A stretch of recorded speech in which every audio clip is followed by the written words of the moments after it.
दोस्तों नमस्कार और आप देख रहे हैं कांडी बनारसी। कांडी बनारसी में आपका स्वागत है। इंडिया गठबंधन के लोग और पीडीए के लोग आज बनारस के जिला मुख्यालय और बाबा साहब भीमराव अंबेडकर जो चौक है बनारस में कचहरी परिसर के पास, यहाँ पे जिस तरीके से अपना विरोध दर्ज कराए हैं और बाबा साहब भीमराव अंबेडकर को जिस तरीके से अमित शाह ने अपमानजनक शब्दों का प्रयोग किया, उसको लेकर ये बताइए, लगातार विरोध हो रहा है, चौतरफा विरोध हो रहा है अमित शाह को लेकर। इसके लिए समाजवादी पार्टी किस तरीके से मांग की बात कर रही है? पहली बात तो यह है कि पूरी भाजपा जो झूठ की फैक्ट्री है, उनकी दिल की बात सदन में जबान पर आ गई। और माननीय गृह मंत्री जी कहते हैं कि मीडिया ने तोड़ मरोड़ कर किया। पूरे देश की मीडिया उनके हाथ में है और उन्होंने सदन में जो बात कही वो रिकॉर्डेड है। 6 बार उन्होंने अंबेडकर अंबेडकर अंबेडकर कहा है। ये बहुत बड़ा अपमानित है। और समाजवादी पार्टी, जो कि हम लोग बाबा साहब अंबेडकर को अपना भगवान मानते हैं और हम लोग जो कुछ भी हैं आज बाबा साहब की देन है, इस तरह का शर्मनाक बयान और घटना भारतीय जनता पार्टी को शर्मिंदा होना चाहिए और उनको माफ़ी मांगना चाहिए। लेकिन वो माफ़ी भी नहीं मांग रहे हैं, शर्मिंदा भी नहीं हो रहे।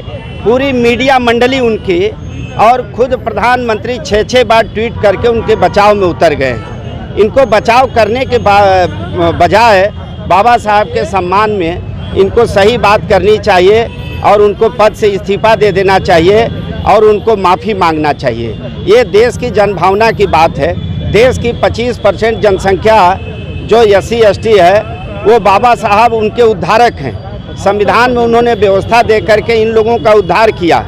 नहीं तो देश में जो 85% 90% जनसंख्या है, देश आज़ाद होने के पहले उनकी क्या हालात था। बाबा साहब की देन है कि उन्होंने उद्धार किया और उद्धारक हैं और हम लोग के असली भगवान हैं। आपके असली भगवान हैं। लेकिन जिस तरीके से कह रहे हैं कि बाबा साहब के नाम लेने से आप स्वर्ग नहीं जा सकते हैं, तो क्यों नाम ले रहे हैं? ईश्वर का नाम लीजिए, स्वर्ग जाना है तो। हम ये नहीं जानते हैं कि कौन सा ईश्वर कौन क्या है, लेकिन बाबा साहब हम लोग के ईश्वर है और इनका नाम ही जाप करने से बाबा साहब के ही हम लोग स्वर्ग जा सकते हैं। क्योंकि भूखा और नंगा मरने से अच्छा है कि बाबा साहब ने हमको पढ़ने लिखने का अधिकार दिया, हमको संपत्ति रखने का अधिकार दिया, हमको समता, बंधुत्व और समानता मूलक समाज दिया, हमको समाज में जीने का अधिकार दिया, हमको उन्होंने आरक्षण दिया, हमको नौकरी दिया, हमको उन्होंने कपड़ा पहनने का अधिकार दिया। तो हम उन्हीं को भगवान मानते हैं। बाकी जो काल्पनिक हैं, हम उनको अपना भगवान नहीं मानते हैं। क्या कहेंगे भाई आप जिस तरीके से अमित शाह को लेकर लगातार? अमित शाह का ये बयान कि अगर आप बाबा साहब का नाम लेते तो आपको 7 जन्मों का स्वर्ग मिलता। क्या लोकतंत्र की मंदिर में खड़ा होकर, संसद में खड़े होकर इस देश के संविधान को बनाने वाले पूजनीय बाबा अंबेडकर साहब के बारे में इस तरह की टिप्पणी करना शोभा देता है? ये अपमान नहीं तो क्या है? आप मनुस्मृति की बात को लोकतंत्र के मंदिर में उठा रहे हैं। ये गलत है कि नहीं गलत है? बताइए। आप लोकतंत्र के मंदिर संसद में आप मनुस्मृति की बात कह रहे हैं। आज बाबा साहब की देन है कि आदिवासियों को, वंचितों को, दलितों को जो सम्मान मिला है वो इस संविधान की वजह से मिला है, डॉक्टर भीमराव अंबेडकर की वजह से मिला है। और इस देश के प्रधानमंत्री को शर्म आना चाहिए, उसको तुरंत इस्तीफा दिलाना चाहिए ऐसे मंत्री से।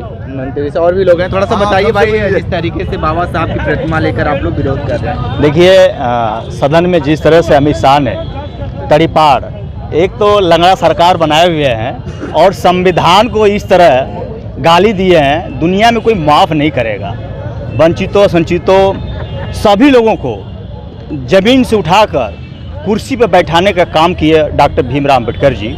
उनके बारे में कहना, 100 बार सोचना, मतलब 7 जन्मों तक सोचना। और हमारा देश संविधान और कानून से चलेगा। हमको लगता है कि तड़ीपार अमित शाह जिस दिन सदन में कह रहे थे कि भीम भीम बोलने से और आप 7 जन्मों तक राम राम बोले, हमको लगता है कि उसी दिन अमित शाह तो राम राम सत्य हो गए। अरे संविधान को गाली देना मतलब कि अपने ऊपर थूकना, मतलब क्या हम बताएं भैया।